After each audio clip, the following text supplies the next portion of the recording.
Welcome to day 4th of our vocab series, and today's first idiom is back against the wall. Means be in a difficult situation from where escape is difficult. Means क्या हुआ, कोई ऐसी difficult situation जहाँ से आपका वापस आना बहुत मुश्किल है। मतलब आप किसी सिचुएशन में ऐसी आप फंस चुके हो जहाँ से आपको अब बचना मुश्किल है। हाँ, तो उसके लिए हम इडियम क्या यूज़ कर सकते हैं, back against the wall. Second is by the skin of your and slash mine, mean मतलब योर भी यूज़ कर सकते हो और माई भी यूज़ कर सकते हो। Teeth, by the skin of your teeth means क्या हुआ, जस्ट बेयरली और by a very narrow margin और ओनली जस्ट। मीन्स क्या हुआ कि ऐसा नहीं हम लोग कह सकते कि बहुत मुश्किल से भाई पास हो पाया, या फिर जस्ट बैन मार्जिनल ही में पास हो पाई, या फिर इतनी ही मुश्किल हुई, मुझे इतनी मुश्किल हुई इस पेपर को क्लियर करने में। तो इस इडियम में हम लोग क्या यूज़ करेंगे, by the skin of my teeth. I clear the CGL exam by the skin of my teeth, ऐसे यूज़ कर सकते हो। Okay. Third idiom is through thin and thick. Means क्या हुआ, थिन एंड थिक भी दे सकता है और थिक एंड थिन भी दे सकता है। तो ये मत कंफ्यूज होना कि जो वर्ड जहाँ है तो उसका मीनिंग वहीं पे वैसा ही होगा। एंड के बाद इधर इधर भी कर सकते हैं ना, कि इंटरचेंज की पोजीशन कर सकते हैं।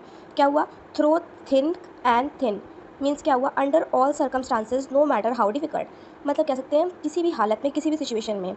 तो इसके लिए ऐसा नहीं हो सकता कि मैं कह दूँ कि मैं अपनी दोस्त की हेल्प करती, चाहे वो किसी भी हालत में हो, ठीक है, या कोई भी सिचुएशन हो, मैं अपनी फ्रेंड की हेल्प ज़रूर करूँगी।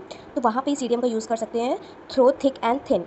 Fourth idiom is blushing in disguise. Means something seems bad or unlucky at first but cause something good or happen later. Hindi explanation क्या है, दुख के भेष में सुख।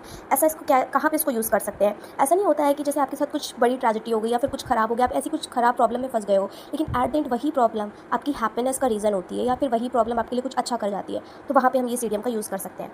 Fifth idiom is to be in two mind. Means इसको तो पढ़ के पता चल रहा है ना, टू बी अनसर्टेन। मीन्स आप, ऐसा नहीं होता है कि आप प्रॉब्लम में फंस गए हो, ऐसी प्रॉब्लम में ये करना चाहिए, ये करना चाहिए, ऐसा होता है ना, क्लैरिफाई नहीं कर पाए, हमें टू प्रॉब्लम से फंस चुके हैं, या फिर टू माइंड है, हमको ये भी खाना है, ये भी खाना है, तो कौन सा खाऊँ, ये खाऊँ कि ये खाऊँ, मुझे तो ये भी अच्छा लगता है, ये भी अच्छा। तो यहाँ पे हम इसको यूज़ कर सकते हैं, to be in two mind. Today's last not the least idiom is fall foul of. Means to get into trouble because of failing to do what is required by the law.